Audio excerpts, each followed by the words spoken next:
Guys, it was a massive, massive night on Thursday night, the mega investor night. Over 100 people turned up, and we're going to take you through exactly what we spoke about, the most commonly asked questions in our business that we get asked all day, every day. Stay tuned.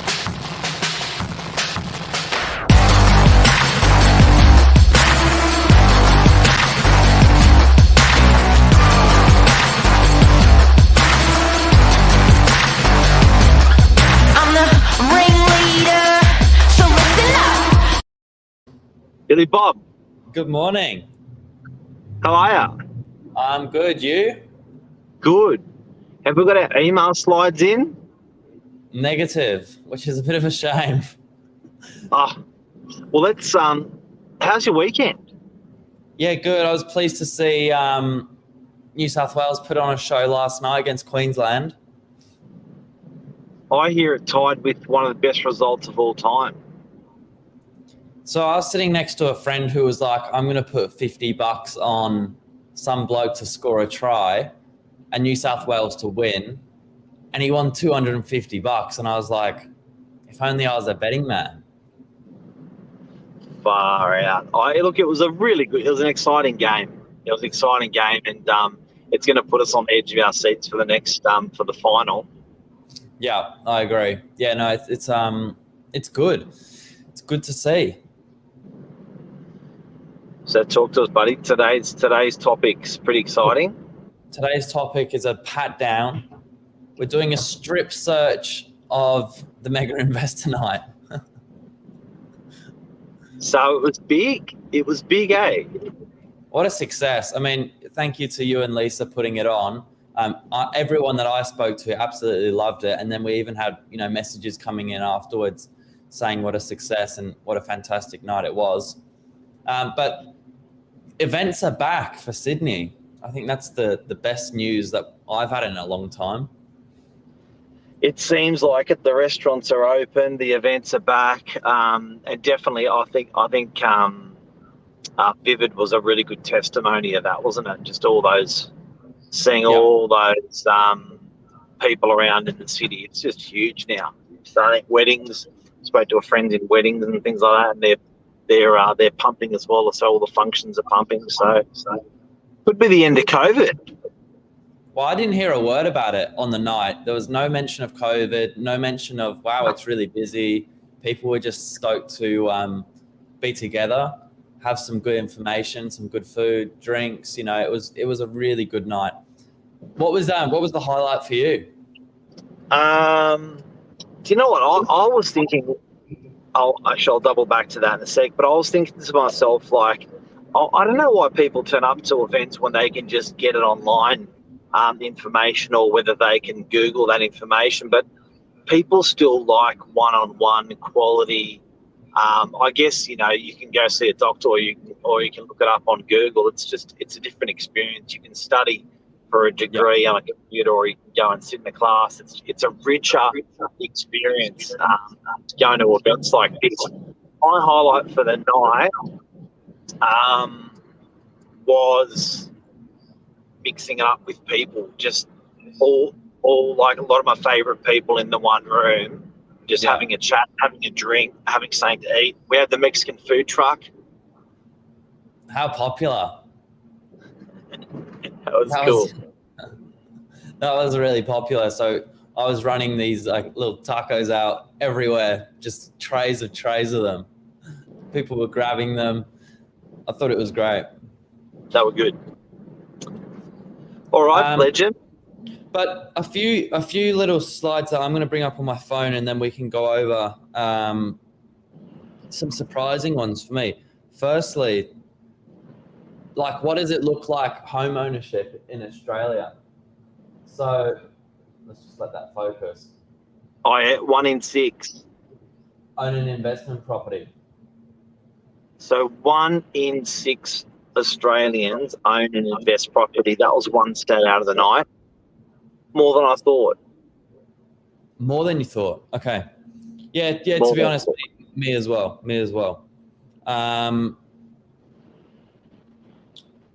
1 in 50 own 2 investment properties. Less than I thought. Okay, I still think that's more than I thought. I didn't realize.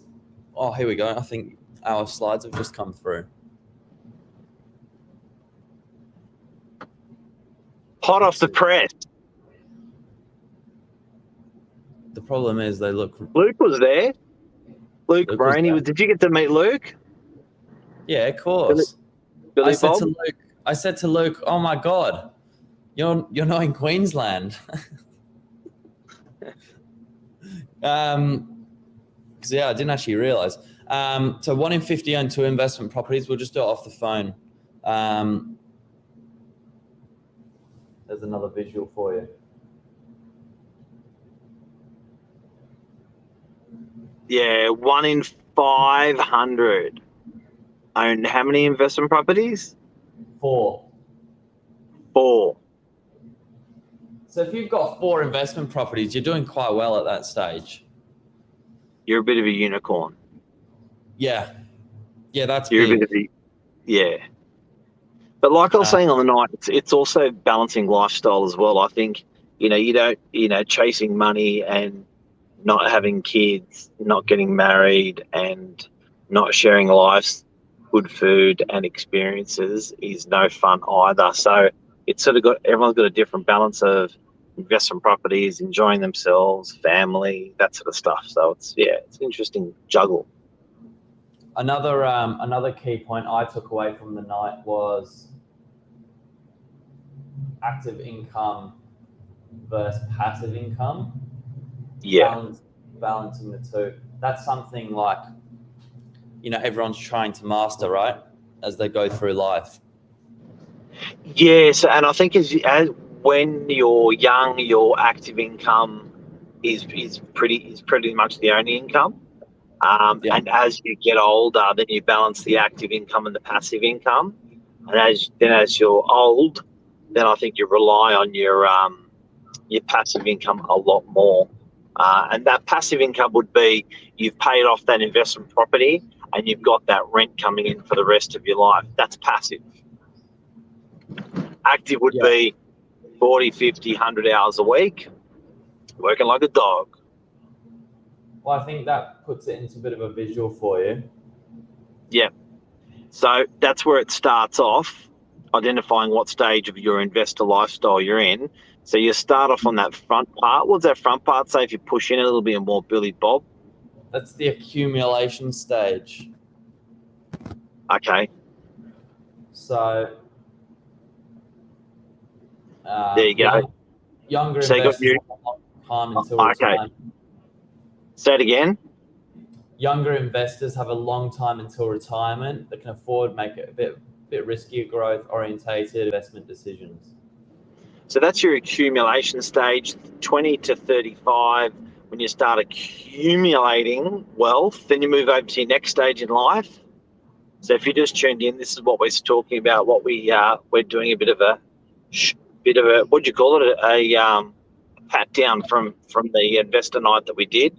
Preparation stage. Morning, Michelle. Preparation stage. That's preparing to retire. It's a 30, 25-year period. And what does that say on that? Investors in their peak earning years will have a greater capacity to save and invest. Yep. So you're at your absolute peak earnings, and that's and I think the kids are a little bit older, and that's when you're banking it, and investing in property and investing in passive income with your active income. And then next one. Retirement stage. That's not you yet, is it, Mark? Yeah, screw you, Billy. So this is the part where you decide you just don't want to work that hard. You just, you want to play with you. This is I want to play with my grandkids and keep working, but I don't want to just work stage. Yeah. But I love. You haven't even started on any of those 3. It's true. Yeah, you were on the bottom of that under 20. What's the under 20s? Just living life carefree. Yeah, probably just at like functions like Thursday night, just drinking too much and going missing. Yeah, causing havoc. Yeah. Yeah. Which wasn't you, but it was one of your guests. Yeah, it's true. Absolute havoc. We talked a little bit about stamp duty, the changes there, interest rates, whether it's still a good time to be buying. I liked this little infographic that was, help put things into perspective for everyone in the room. I'm a big fan of this. Yeah. Tell us about it, Billy Bob. Well, I was going to say, you gave a really nice snapshot. I was wondering if you wanted to do the same again. All right. So in that last half of the graph, you've got 3 booms. Those booms were property booms where there was tremendous capital growth in a really short period. And the reason I wanted to illustrate those booms is because I also wanted to illustrate the busts.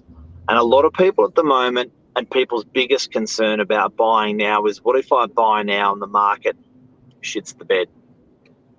So they're saying, well, I don't know, I'll wait and see what happens. See what happens. It's here what's happened in the last property booms. It's here what's happened in the last 3 property busts.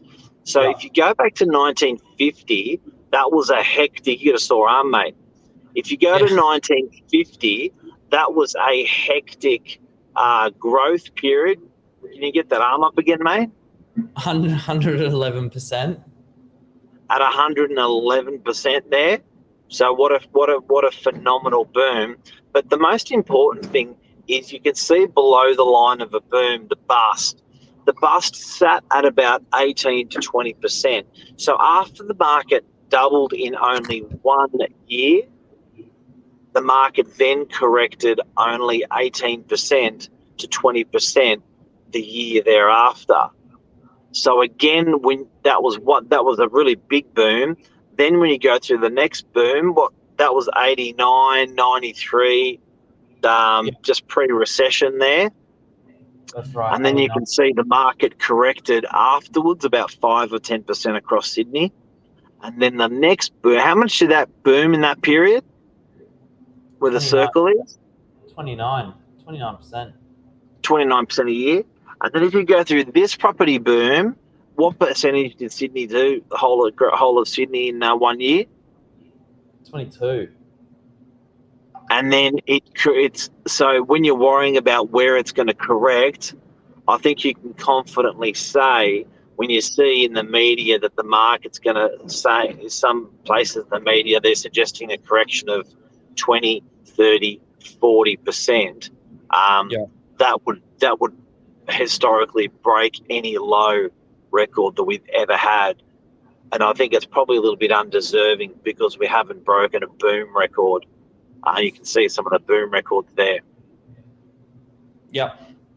Then some of the other points we did just a little brief, a brief little update as to where we sit on the property cycle. You got a doorbell in the background? Yeah, I didn't know we had a doorbell in the office. The cycle's a bit of the circle of life, I call that. Circle of life. You were saying 10 years is your average. Sometimes it can be 14 years. Sometimes it can be 7 years, but it's always the same circle. Yep. Yeah. Employment, inflation, But yeah, there was a lot of info in there. It was all recorded on Novak Live Facebook. So if you did miss it, you can watch it back. We've also got some slides available in much more detail, which you can have a look over, which are on the website as well. But yeah, cracking night. I think it's awesome that events are back. Giddy up, Thursday night. Go back to Thursday night Novak Facebook if you want that information. Yeah, we got a couple of comments here. Anything? Just a couple of mornings. Good morning, everyone. Hey, legends. All right, what's up for the week, Bill? I had a really good Sunday. with open homes, a couple of appraisals. So a little bit more work to be done there, and hopefully get a couple of deals done. We've got some really nice property on at the moment, some exciting stuff. And by the way, I've now named, after 20 years, I've now crowned a new best restaurant in Australia for Mark Novak. Can it be announced? Can be announced. It was crowned last night officially.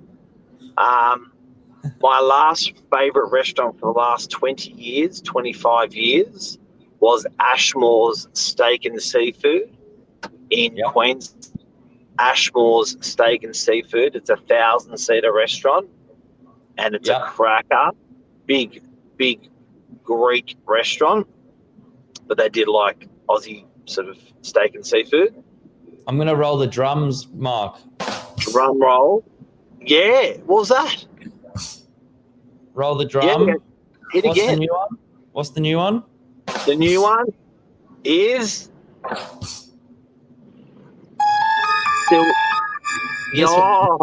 mystery. This is suspense. Suspense. Silver. Silva in Petersham. And it does world famous chicken, yeah? It's a chicken shop, but when we got there, we sat down within a minute. It came out garlic prawns in the pot. Nice. Yeah. Garlic bread. Then came out octopus. Then came out a big skewer with beef. Then came out lamb cutlets. Then came out chicken from the chicken place with his bread. Then came out proper chips, round chips, hot potato. But so they look like chicken, Smith's crisps, but they were thicker. Beautiful. Yeah. It's worth a try. So Silvers. I think it's a Portuguese chicken shop. It's right next to Frango's, which is an iconic shop in Petersham. If you want the best, that's the Mark Novak #1 restaurant in Australia, taking the title after 20, 25 years of my last restaurant. This is my one. That's huge. But it does much more than chicken. It's the best. All right, that's a wrap on Well, that's it, buddy. Thank you. Thank you as always. Good start to Have the a week. great, Blue skies. have a great week. Blue skies. Awesome. See you later. Love ya. See ya. Bye.